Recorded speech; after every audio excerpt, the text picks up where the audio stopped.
I never imagined the night I would be shoved into the basement. The moment it happened, everything I thought I knew about family, loyalty, and love shattered like glass.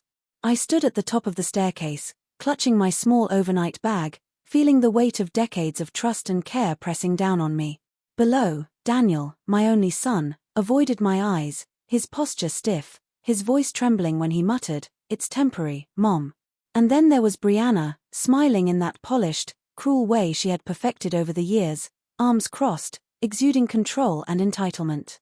Boxes had already been moved into the basement, the room they decided would now be my home. I tried to keep my voice calm, a hint of humor in my tone, hoping to lighten the tension. "Are you sure this is necessary?" I thought the guest room, I started, and Brianna cut me off sharply. "We need the guest room for the home office.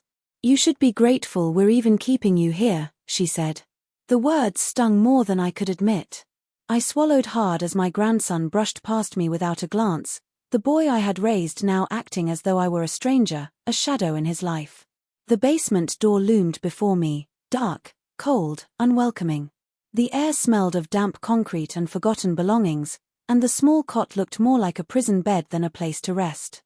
A single lamp flickered, throwing weak light on piles of tools and dusty boxes, while Daniel sighed loudly, as if my presence had become an annoyance instead of family. I whispered to myself, barely audible, "I never thought my own family would do this to me." Brianna's voice cut through the room, cold as stone. "Well, life changes. Adjust." And with that, the door closed behind me with a hollow thud, sealing me away from the warmth and laughter that once belonged to my life. That night, I lay on the hard cot, tears soaking the thin blanket, and I thought I heard something, a whispered argument drifting down through the vents. Words like money, debt, and house reached my ears, tinged with urgency, with menace. My heart pounded. I realized, in that moment, this wasn't just neglect or cruelty. Something bigger was happening, and it was dangerous. Stay with me till the end, because what happens next will shock you. And if you love emotional revenge stories like this, make sure to like the video and subscribe for more. My name is Beatrice Harper, and this is my story. I took a shaky breath, pressing my hands to my face, remembering life before the basement, before the betrayal, before the moment I knew I would no longer suffer quietly. It didn't start like this. It didn't begin with cruelty. But looking back now, every small sign had been there, quietly warning me. And as I lay there in the cold, silent basement, I knew that everything was about to fall apart. Before all of this, my life had a quiet rhythm that I cherished. I lived alone in my cozy little cottage, the same home my husband and I had built together decades ago. Its walls were lined with photographs, moments of laughter, of family holidays, of Mason as a baby wrapped in my arms.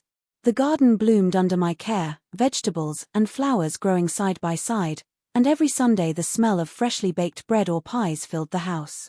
I volunteered at the local library, helping children pick their first books, and the neighbors knew me as the sweet old lady who always had time for a chat or a cup of tea. It wasn't glamorous. It wasn't flashy. But it was mine, and it was peaceful. Daniel, my only child, had always seemed responsible, kind, and dependable. I thought he would always be my anchor. Brianna, his wife, was polished, ambitious, and carefully polite. Her warmth was rehearsed, but I ignored the tiny pangs of discomfort I felt around her. I wanted to be a good mother-in-law. I wanted to love Mason as a grandmother should. I told myself her smiles, her precise manners, were harmless, and I bent over backwards to accommodate her presence. When I slipped on the icy steps one winter and sprained my hip, Daniel immediately insisted I move in with them, just for a while. My first instinct was to refuse. I didn't want to impose. But he reassured me, his tone firm but tender. "Mom, you'll have your own room, your own space. We'll take care of you." I believed him. I trusted him. The first few weeks were gentle, almost comforting. I had the sunny guest room upstairs, where light poured over the floral quilt and soft curtains swayed in the breeze. Mason would bring me little drawings he made at school, and for a moment, I felt like a grandmother again, cherished and included. Brianna, though stiff at times, smiled politely while serving dinner, even laughing at my stories when I forced them from my heart. I cooked and cleaned lightly, careful never to overstep. Still, I heard her whisper on the phone once, "She's trying not to overstay her welcome." I convinced myself it was harmless. Families adjust. Tension happens. But the first tiny cracks began to show. Mail disappeared, including pension statements and letters I needed. A spare key to my cottage went missing. Brianna's explanations were always too quick, too polished, and Daniel began to avoid financial conversations whenever I tried to bring up my property or bills. I told myself they were stressed. I didn't want to be a burden. I had no idea that the guest room I adored, that sanctuary of sunshine and warmth, would soon be taken from me. That soon, my life, my belongings, and my dignity would be shoved into the cold basement, a place I had never imagined calling home. It started with little things, the kind of small slights that make you question yourself before you question anyone else. I noticed Brianna watching me a little too closely whenever I sorted through my mail or checked my bank statements. Sometimes she would hover, leaning just far enough to glance at the letters, offering a polite but pointed, "Oh, is that important?" And the first time I asked about a missing check, she laughed lightly, brushing it off. "Oh, seniors get forgetful sometimes." The words stung more than I let myself admit. I told myself I was imagining things. Daniel's behavior began to change subtly too. He would mutter half answers whenever I asked about my cottage or my pension, then walk away with a sigh, as if my concerns were a nuisance. Once, I caught him whispering to Brianna, both glancing quickly at me when they noticed I had entered the room. I could hear only fragments of the conversation. "Mom, finances, complicated, trust Daniel." I froze, unsure if I had misheard, but the unease settled deep in my chest. Even Mason, who had always been the sweet, bright boy I adored, began snapping at me over minor things. "Grandma, you're making it stressful again. Mom says stop fussing." I blinked at him, heart breaking quietly. The boy I had nurtured, taught to ride a bike, to tie his shoes, to read stories late at night, was now parroting words that were not his own, words that cut me deeper than any anger ever could. And then came the missing items.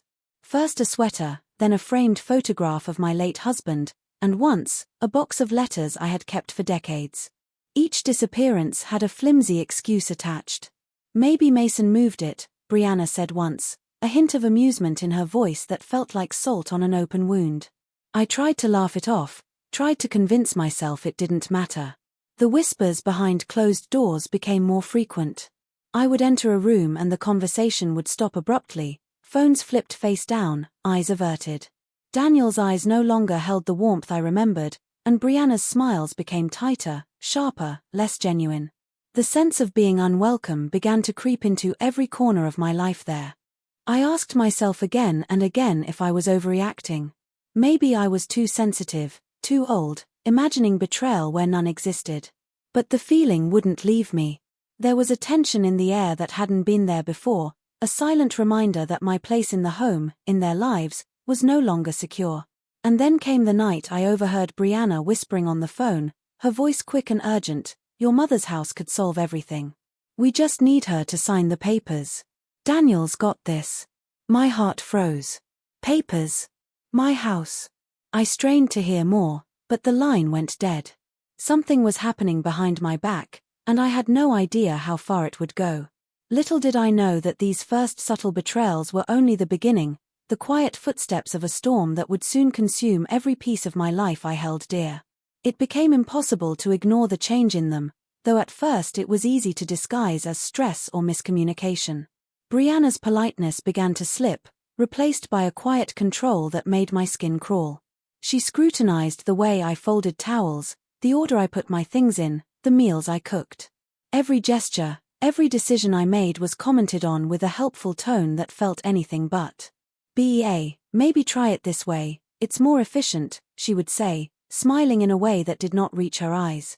Her words carried a weight, an insistence that I bend to her method, her rules. Daniel, too, grew secretive. He avoided conversations about finances, walking away when I brought up my pension or the property I had maintained for decades. Once, when I asked him about some missing bank statements, he muttered, "Mom, don't worry about that now," his eyes flitting nervously to Brianna. I noticed his hands trembling slightly, the quick exhale that betrayed more than his words. The son I had trusted to protect me seemed suddenly complicit in the erosion of my security. Then, one evening, I caught Brianna on the phone, speaking in a hushed, urgent tone. "Her house could solve everything," she whispered. "We just need her signature. Daniel has it all handled." I froze in the doorway, heart hammering, as the words sank in. They were talking about my cottage, the only home I had ever known as mine. Panic rose like bile in my throat. I had never imagined they could be plotting something so bold, so deliberate. When I confronted them, their reactions were telling. Brianna smiled, just a little too brightly.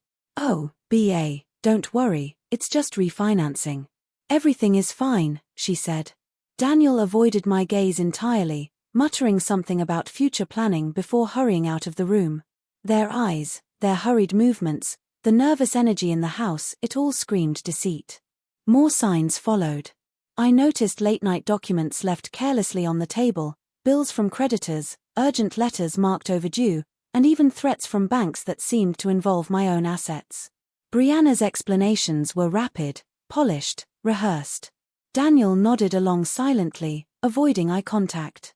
Their words did not match the tension I felt. My gut screamed that I was being set up, that my trust had been weaponized against me. I began questioning myself, doubting my memory, my judgment, but deep inside I knew the truth. Something was very wrong. I felt trapped in a home that was supposed to be my sanctuary, surrounded by people I had raised and nurtured, now turning into predators disguised as family. And in the dead of night, alone in my room, I whispered to myself, trying to summon courage I didn't feel yet, "They think I'm weak. They think I'll stay silent. They think this house, this life, is theirs to manipulate."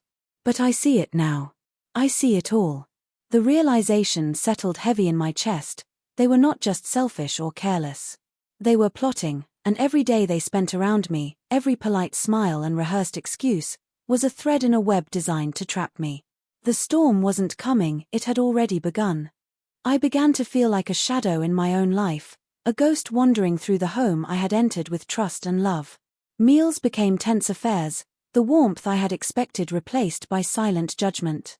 Brianna, with that rehearsed smile, began serving portions meant for 3, not 4. Diet portions, she called them, her tone casual but sharp, as if reminding me I was an extra weight on their household. Mason, who once ran to hug me every morning, now rolled his eyes and mimicked her impatience whenever I asked a simple question. Each glance cut deeper than any words could. One morning, I decided to do something I had always enjoyed, cook breakfast for the family. I thought a gesture of love might soften the tension. I flipped pancakes, whisked eggs, and brewed coffee, my hands moving on autopilot, carrying hope more than expectation. Brianna came into the kitchen, her eyes scanning the counters, and said, "No offense, BA, but your cooking is too greasy. Please don't make a mess." The words landed like stones. I swallowed the hurt, forced a polite smile, and quietly cleaned the kitchen until it gleamed, pretending I had not just been wounded. My belongings began to vanish, one item at a time, as if erasing pieces of my life. My favorite sweater, a framed photograph of my late husband, a box of letters I had kept for decades, and even my will paperwork later discovered tucked in Brianna's office, disappeared under suspicious circumstances. Whenever I inquired, Brianna's amusement was thinly veiled. "Maybe you misplaced them," she would say, as if mocking my confusion. Daniel became distant, always tense, always irritable. His eyes avoided mine, his voice curt, his presence in the house colder than the basement they would later force me into. I felt increasingly invisible, unworthy of acknowledgement, a burden I could no longer hide. Nights were the hardest. I cried silently into my pillow, careful not to add any extra stress to the household, and prayed for strength, for clarity, for someone to notice the pain I was carrying. In the quiet of those nights, my thoughts grew dark, spiraling. How did I become a burden to the child I raised with love? Why does being old mean being disposable? Why won't anyone hear me? The realization that they were preparing to push me further, emotionally, physically, even financially, weighed heavily on me. And then, one rainy evening, as the wind rattled the windows, I heard Brianna whisper urgently through the hall, "We need her signature soon. The bank won't wait." Just get her down to the basement and let me handle it. Basement. Signature. Bank. My heart stopped. The storm was no longer coming. It was here. By now, the tension in the house had become suffocating. Every interaction felt like walking on thin ice, waiting for the next crack to send me plunging. Brianna's control became overt, no longer hidden behind feigned politeness. She assigned me chores that weren't mine, criticized my every move, and made snide remarks in front of Mason that left me flushed with humiliation. Maybe the vacuum would be easier if you lifted it this way, she said one morning, her tone dripping with superiority, as if I were incapable of the simplest household task. Mason giggled behind her hand, and my chest tightened with shame and helplessness. Daniel's avoidance had grown to the point of being cruelly deliberate. He would pass by me in the hall without a word, retreat into his office for hours, and answer questions with monosyllables. When I tried to bring up my own needs or ask about the missing items, his sighs were loud and exasperated, his body language screaming impatience. "Mom, not now," he muttered once, slamming a drawer so hard I flinched. It was no longer subtle. The warmth of my son was gone, replaced by indifference, a silent complicity with Brianna's schemes. Then came the open threats, the moments that made my blood run cold. Brianna would joke about the basement while setting the table. Well, at least the guest room won't be wasted anymore. Her words seemed innocent to anyone else, but I understood the underlying message. My space, my dignity, my life, was about to be stripped from me. I tried to confront Daniel, to plead for fairness or honesty, but he deflected, muttering about household priorities and future planning, each phrase like a hammer driving nails into my sense of security. The twists became personal. One evening, I discovered my wallpaperwork, the letters, and my husband's cherished belongings scattered across Brianna's office. My blood ran cold as I realized they had been rifling through my private things, not by accident but with deliberate intent. When I demanded an explanation, Brianna leaned back, smirked, and said, "Maybe you should keep better track of your things." Daniel simply shook his head, a faint grimace that was neither comfort nor apology, just resignation to the betrayal. Even Mason, my beloved grandson, had begun repeating lines he overheard from his mother. "Grandma, stop asking about stuff. It's not your business," he said one night, eyes wide and fearful, as if the rules of our family had been rewritten while I slept. The house that once felt like a sanctuary now felt like a trap, every corner infused with manipulation and cruelty. And then it happened. The final shove toward the breaking point. Brianna announced, with a casual air as if reading from a script, "Mom, we've decided the guest room is better used as the office. The basement will be fine for you." My heart pounded in disbelief. The guest room, the sunlight, the sanctuary I had come to accept and love, gone. I swallowed my tears, my voice caught in my throat, realizing this was more than betrayal. It was an expulsion, a declaration that I was no longer part of their lives except as an obstacle to be managed. I understood then that there was no turning back. The subtle betrayals had escalated into open cruelty, and my life was about to be rewritten under their terms. The night they sent me to the basement is seared into my memory, every detail sharper than any photograph. I stood at the top of the staircase, my small overnight bag in one hand, the other gripping the railing for support, feeling every ounce of humiliation pressing down on me. Daniel and Brianna stood below, their faces a mixture of impatience and cold calculation. Boxes were stacked in the corner, my belongings shoved into what they had decided would now be my quarters. I tried to smile, tried to keep my voice soft, almost playful, as if humor could shield me from the betrayal. "Are you sure this is necessary? I thought the guest room," I began. Brianna cut me off sharply, her voice clipped and unwavering. "We need the guest room for the home office. You should be grateful we're even keeping you here." The words hit me like a punch, but I tried to swallow the sting, to breathe, to maintain dignity. Daniel wouldn't meet my eyes. He muttered something about it being temporary, but his voice cracked, betraying his discomfort or perhaps his complicity. Mason brushed past me without a glance, the boy I had raised now acting as though I were a stranger, a ghost in his life. I stepped into the basement, and the door shut behind me with a hollow thud that seemed to echo the collapse of everything I had believed in. The air was damp and cold. The cot they had placed for me was thin and hard, A single lamp flickered weakly over piles of tools and dusty boxes. Daniel sighed loudly, as if the sound of my breathing were a burden. I whispered to myself, voice trembling, I never thought my own family would do this to me. Brianna's reply came sharp and unfeeling. Well, life changes. Adjust. Adjust. Such a small word, but it carried the weight of rejection, of erasure, of betrayal. I sank onto the cot, the thin blanket doing little to ward off the chill, my tears soaking into the pillow as I tried to make sense of what had just happened. I had entered their home with trust and love, and now I was exiled to this basement, my dignity stripped away like furniture from a vacant room. And then, the whispers through the vents. I pressed my ear to the cold wall, straining to hear the conversation above. Brianna's voice, urgent and sharp, floated down, we need her signature soon. The bank won't wait. Just get her down to the basement and let me handle it. My chest tightened, my heart racing. Basement. Signature. Bank. The realization hit me like ice water. This wasn't just about space, about comfort, about minor cruelty. They were plotting, scheming to take what I had spent a lifetime building, and my forced removal was only the first step. In that moment, a resolve crystallized within me, cold and steady beneath the shock and hurt. This was the moment I knew I had to do something. They had underestimated me, dismissed me, treated me like a burden. But I was not powerless. I would find a way to reclaim what was mine, and they would pay for underestimating the grandmother they thought could be pushed aside.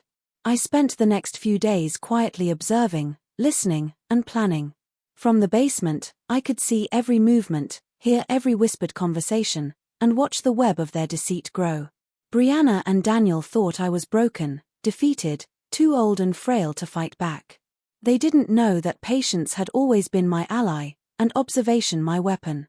I began to notice patterns when bills arrived, how they managed money, the exact moment Brianna would leave documents unattended.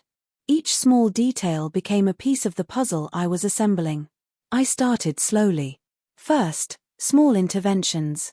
I corrected minor mistakes in their paperwork while they slept, leaving no trace that I had touched it. I redirected their plans subtly, allowing tension to mount, keeping them unaware that I could see every step. Each evening, I whispered strategies to myself, rehearsing the confrontations that would eventually unfold, imagining the satisfaction of the moment when I would turn the tables. Then came the cleverest part. I knew they were desperate for me to sign papers transferring my property. I played along, pretending exhaustion, defeat, and compliance. But secretly, I prepared legal documentation of my own, ensuring that every attempt to manipulate me could be reversed. I even called trusted professionals under the guise of routine questions, securing allies who would support me when the time came. The day of reckoning arrived subtly, almost imperceptibly. Brianna believed she had trapped me, cornered me into submission. She leaned over the papers, urging me to sign with practiced charm, while Daniel hovered silently, guilty or complicit, I wasn't sure. I smiled calmly, letting them think I was ready to bend. Then, with quiet authority, I revealed that the mortgage documents had been carefully rewritten, binding them financially in a way they could not escape. Their eyes widened, shock and disbelief flooding their expressions.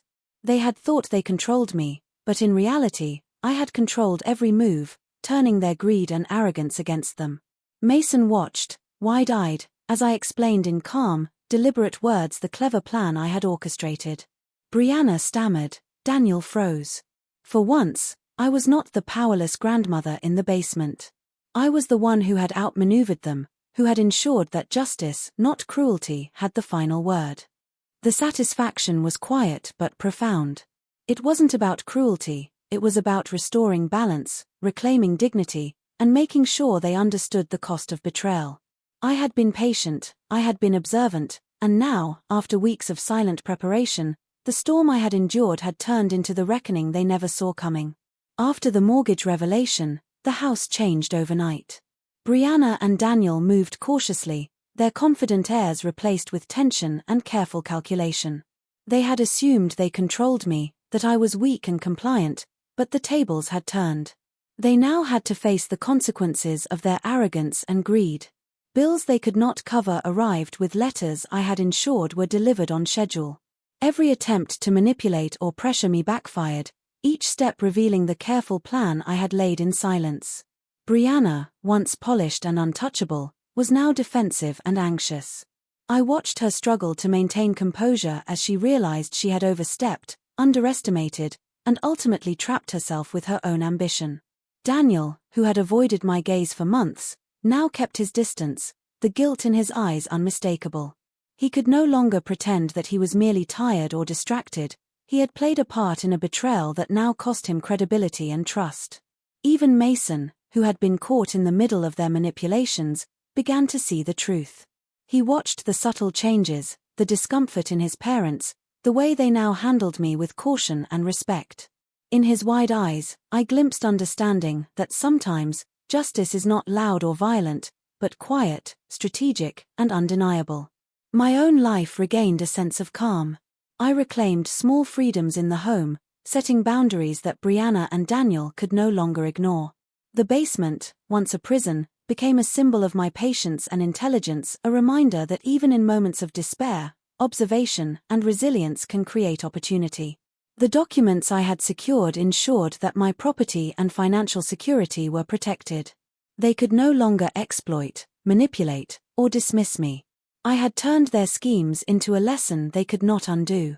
And yet, there was no gloating, no celebration. My satisfaction was measured, quiet, internal. I had outsmarted them, reclaimed my life, and restored my dignity. The house was no longer a battleground but a space of cautious equilibrium. Every interaction now carried weight and accountability, a silent acknowledgement that betrayal has consequences, and that patience and cunning can restore balance. By the time the dust settled, I had achieved what I set out to do. Brianna and Daniel had paid the price for underestimating me, and I had taken back the power they had tried to strip away. The storm had passed, leaving clarity, order, and, most importantly, the knowledge that I was no longer a victim in my own home. Looking back, I realized that betrayal often comes quietly, disguised in politeness, in small omissions, in moments that seem harmless at first. Families can be complicated, and even the people you trust the most can reveal motives you never imagined. I hope my story reminds you to listen to your instincts, to protect your boundaries, and to never allow anyone to diminish your worth, no matter how close they claim to be. It's easy to believe that love alone should protect us, that time and history guarantee loyalty. But sometimes, strength, patience, and vigilance are the true shields. I learned that resilience isn't about retaliation or anger, it's about understanding the situation, observing carefully, and taking thoughtful action when the time is right. Revenge, when justified, is not about cruelty, it's about balance, about reclaiming dignity and ensuring fairness. I also learned the importance of self-respect. Being old or vulnerable does not mean being disposable. I discovered that even in moments of fear and helplessness, we can find ways to assert control over our lives, to protect what is ours, and to remind others that actions have consequences. Now, as I sit in my sunlit living room, watching Mason laugh and remembering the quiet strength that carried me through the storm, I feel a deep sense of peace. The basement, the betrayal, the sleepless nights, they are all behind me. What remains is clarity, justice, and the knowledge that I stood firm when it mattered most. Never underestimate your own resilience. Never allow fear or shame to silence you. Life will test your patience and your heart, but it also gives you the tools to reclaim what is yours. And above all, remember, strength, cunning, and patience are sometimes the quietest and most powerful forms of revenge. With that, I take a deep breath, smile gently, and remind myself that even in the darkest moments, it is possible to rise, to protect, and to emerge stronger than ever.